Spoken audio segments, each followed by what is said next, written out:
everybody, welcome to Dragon Age 2. I'll be perfectly honest, just like what happened with Library Gaming when I did this game, I had to re-record the first session or I'm having to re-record the first session because, well, the first time around in Library Gaming when I did this game, it was a thing where it's just like my commentary was really boring, and I decided I needed to redo it because I didn't feel good about putting that episode out. This case, though, it's because my commentary just wasn't recording at all. So yeah, we're going to do it again. And I'm excited. Oh, wait a minute. Wait just a dang minute. My microphone was not in the right position. Sorry about that. Hopefully my audio levels are better right now. So yeah, this is Dragon Age 2. I just beat Dragon Age Origin a week ago, yesterday. So that was fun.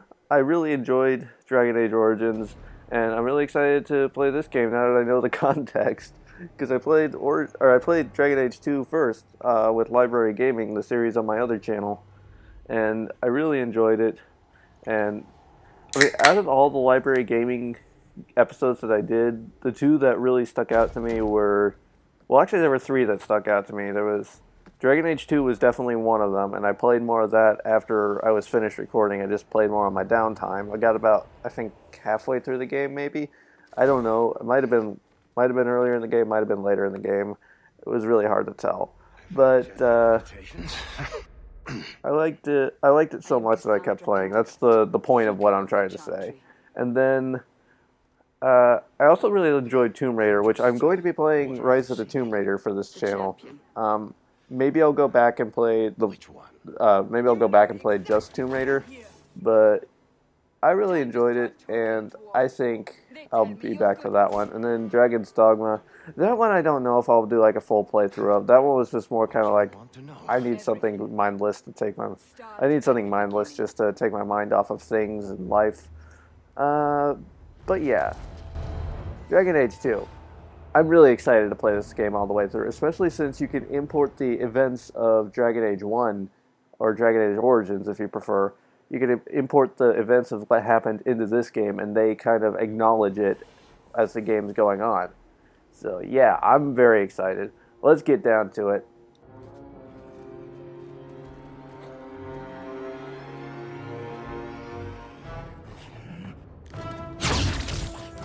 I also kind of like how in this tutorial they give you like the advantage of seeing what some of the moves you get to unlock later in the game are.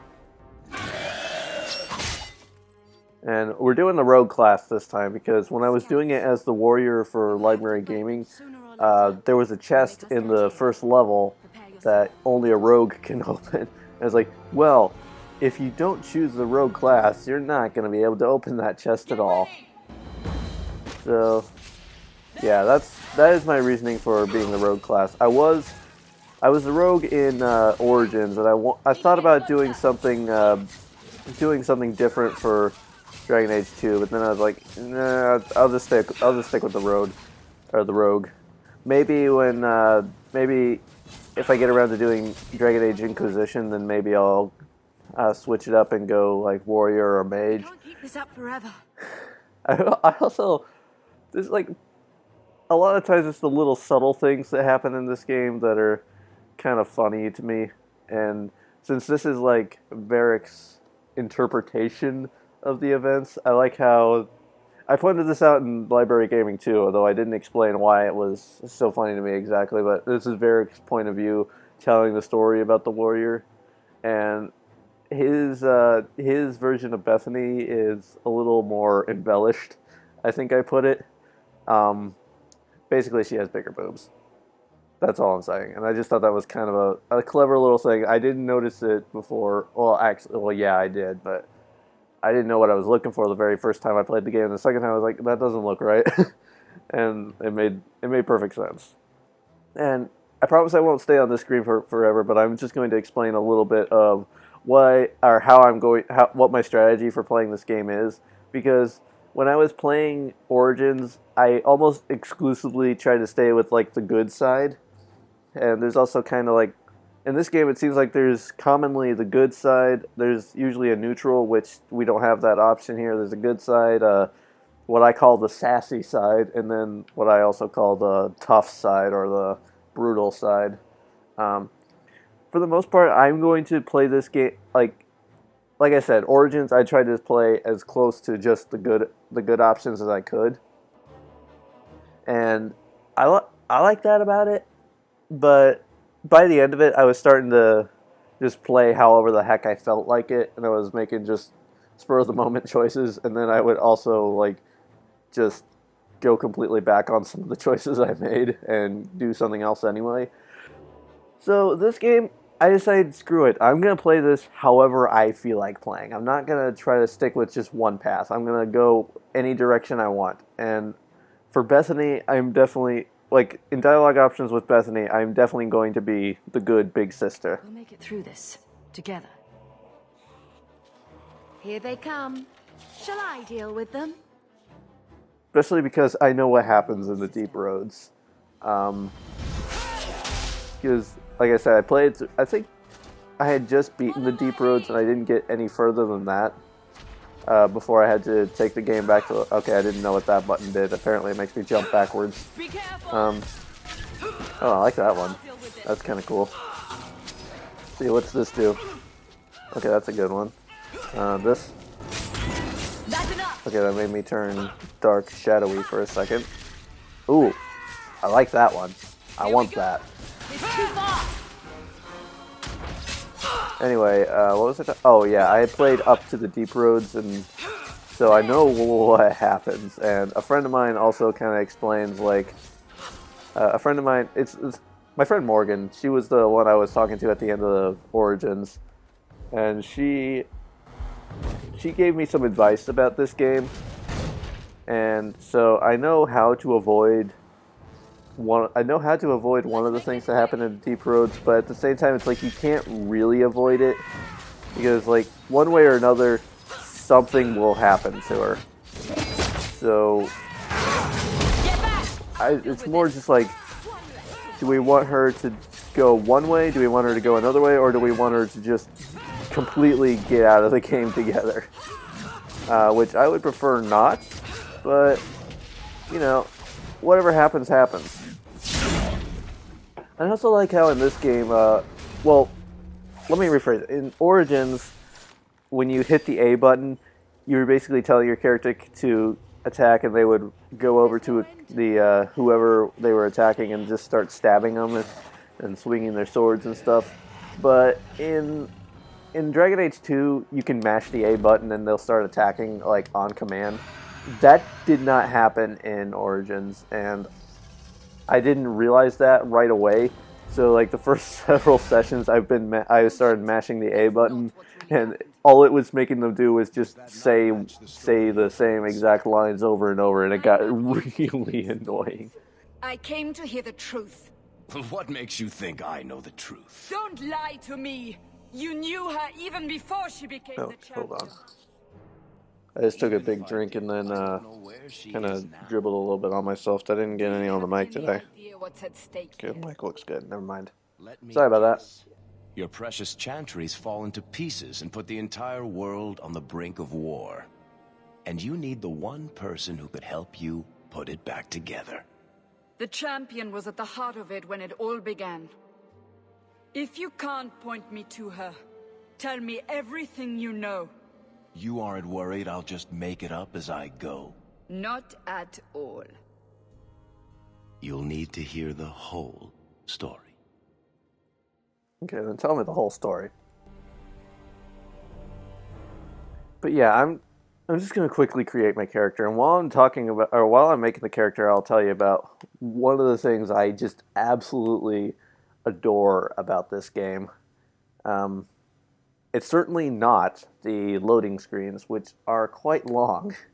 But I talked about this in Library Gaming, and I guess it was kind of a lucky thing that I had to re-record Library Gaming number 1. Or, that was not number 1, Skyrim was number 1. It was number 6, I think it was, because it was Skyrim, then James Bond, Skyrim, James Bond, Dragon's Dogma, um, Tomb Raider, Fallout. Then was it Mass Effect? No, Mass Effect came after Origins. Not Origins, Dragon Age 2. Okay, so it was Dragon Age 2, Mass Effect, Saints Row? Yeah, Saints Row, Sherlock Holmes, Dark Souls. Okay, yeah, it was number 6. That's what I was trying to figure out. When I did that, I didn't realize how you create your character affects how your family looks. And it was such a surprise to me. I was so fascinated. I went and looked up exactly how it all works. And so apparently, not counting these two with the default Marion Hawk face and the Marion Hawk face with like the red dash across her nose. Whether you choose this one, and this one will still give you the default Bethany head and the default default Carver and Mother. I started saying Bethany and Carver at the same time. These three will still give you the default Bethany, Carver, Mother, and Gamelin heads. But these three here will give you the one that you saw in my my library gaming episode. And then these last three will give you another different variation of it. So I've seen all of them. When I did it before, when I wasn't recording commentary for my first session, I started with this one just to see what the third Bethany looked like, and honestly, I didn't really like it. I think out of the three of them, I liked the second variant of Bethany best, and I know that was the one that I did in my library gaming episode, because we do this one is that same Bethany that you saw in, or any of these three. It's the same Bethany you saw in the prologue sequence, minus Varric's embellishments. And these three are the ones you saw in my library gaming. And then this one, she had short hair and she wasn't. I didn't like it as much. So the one I liked the best, I think, was the second variant, the one that you saw in my library gaming. So that's the one I'm going to go with. So I'm going to start with this preset. Skin complexion. Okay, that's just. I mean, obviously there will be some difference. Like if you make your character, like say if you make your character dark skinned, your family will still reflect the dark skin. But we're gonna create Sophie again. Sophie's just my character. She remains my character throughout every game that I can create a character for. We're just going to keep making Sophie. Yeah, we'll go with that one. Blush color. Let's see. Oh wait, I like this one. We'll tone it down a bit. There we go. Lip color. Yeah, I like that, and then tone it down. There we go. Eyeshadow color. Well, I kind of feel like we need to. Hold on, I'm just going to. Just so we can see her face a little better, we'll do the hair last. Okay, eyeshadow color. Okay, because I like to. We'll blow it up real high. I kind of like that color.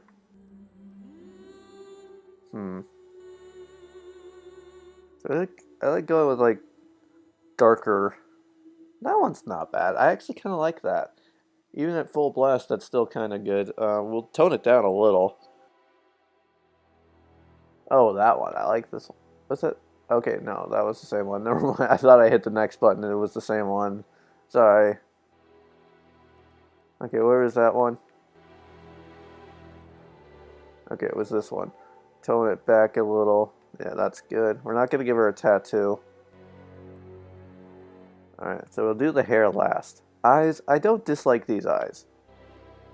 Those are the eyes I normally go with. But let's switch it up. Let's give her these eyes. Alright, I'm not going to change the spacing or anything. Eye color. I know Sophie almost always has the brown eyes, so we're gonna try to find the brown. What's a brown that I like? Lighter brown eyes? Or the darker brown eyes? Let's go with these. Brow depth.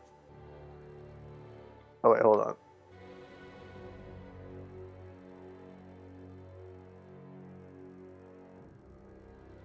What exactly is changing? I can't tell. Make her mean. I really do give her a little higher of the brows. Okay, so nose. That's not too bad. Um, you know, this is actually pretty close to it. Can I make it a little longer? Yeah, there we go. That's pretty close to how I normally give Sophie her nose. Mouth. Uh, make her lips a little smaller. Okay, yeah. Jaws and cheeks. I give her the high cheekbones. Cheekbone height.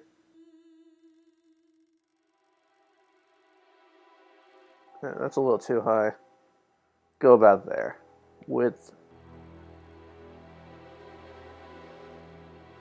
About like that. That's good. Oh, that's cheek width. No. Okay, never mind. I was trying to find the cheekbone width. That's good. Chin depth. I'm not gonna mess with that. Chin width. She usually has a thin chin. Jaw width. Not a super thick jaw. And about like that.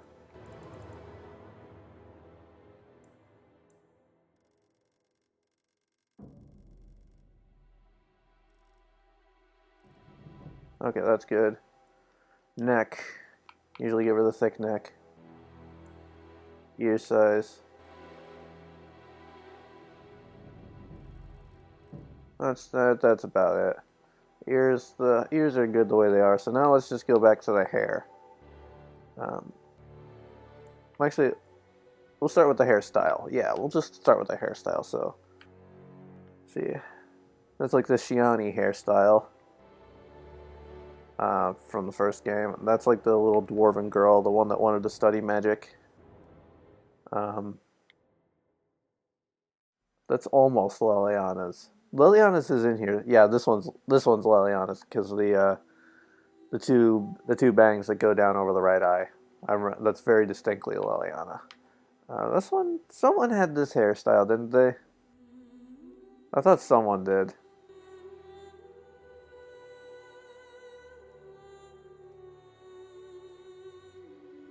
I'm not a huge fan of the. Well, this is what I had last time.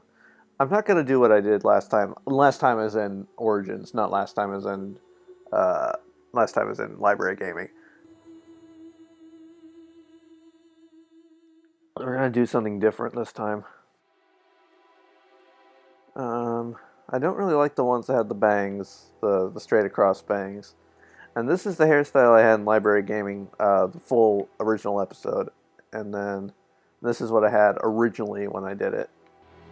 I kind of like this hairstyle, but I think that's the hairstyle the mother will have, if I remember correctly. So let's see. And this is the hairstyle that Bethany will have, but I actually really do like this hairstyle. Oh. Or we could just give her short hair. We can do that too. I'm not gonna do that. Not gonna do that. This one's kind of good. What's the difference between this one and okay, so this one's got a little more wave to it, and then this one is straighter. I like this one too, but is this what Eveline has? I don't think this is actually what Eveline has. Not sure I like how it floats though. Let's see what it looks like with her. This is the closest we have to the auburn hair. I don't really like the color. Maybe we'll go brown. Or maybe we can go red. That's very red, though. This is closer, I suppose. It's either this red or this red. I kind of like that one a little better. Because canonically, and yes, there is a canon for Sophie. It's my I'm working on a series that actually has Sophie's canon. Um, but yeah, she's supposed to have auburn hair, and I guess, like I said, this is the closest we can get to that. But I don't really like this color. It's kind of, it almost has like a purpley tint to it. I don't like. But so we're gonna go the redhead route, which is like what I was considering before having her be auburn.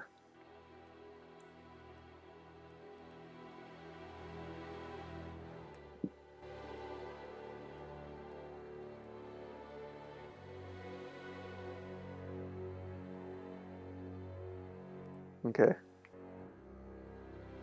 How do we like this, Sophie? Something about it doesn't feel right though.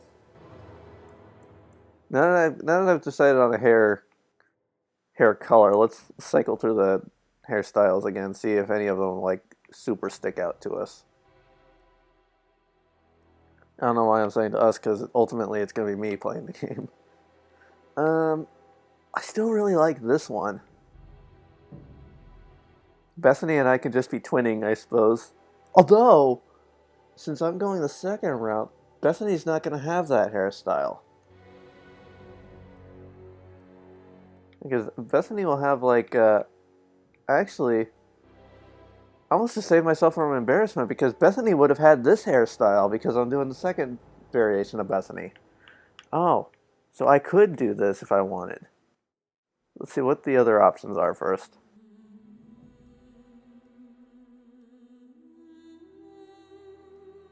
No, I'm not so sure. Is it the hairstyle that's throwing me off, or is it the hairstyle, or is it the eyes that are throwing me off? Because now I feel like her eye color should be different. And also, this is not looking as much like Sophie as it is, as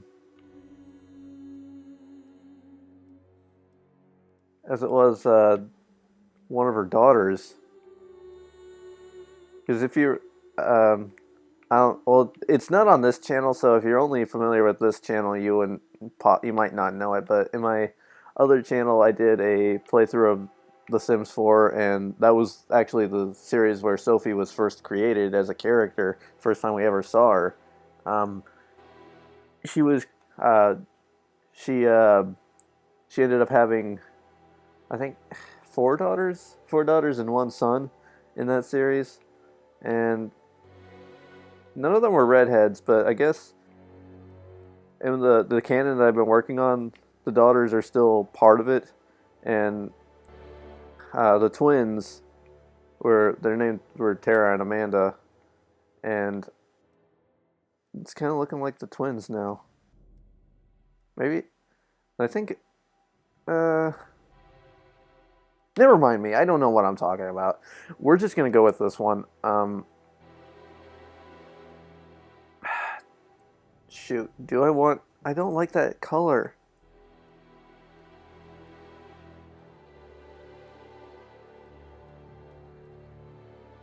I don't like that color. That's now that I'm looking at it. This isn't really red so much as it is blonde, like a different variation of blonde.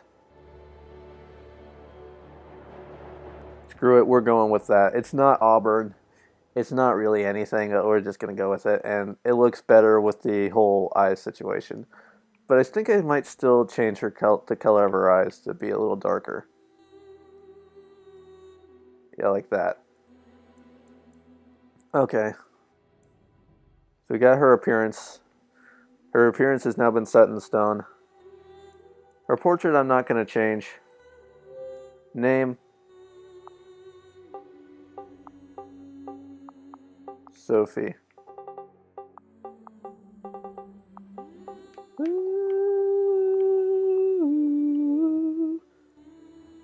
Okay. And this is something I really like. So we are importing the save from Dragon Age Origins.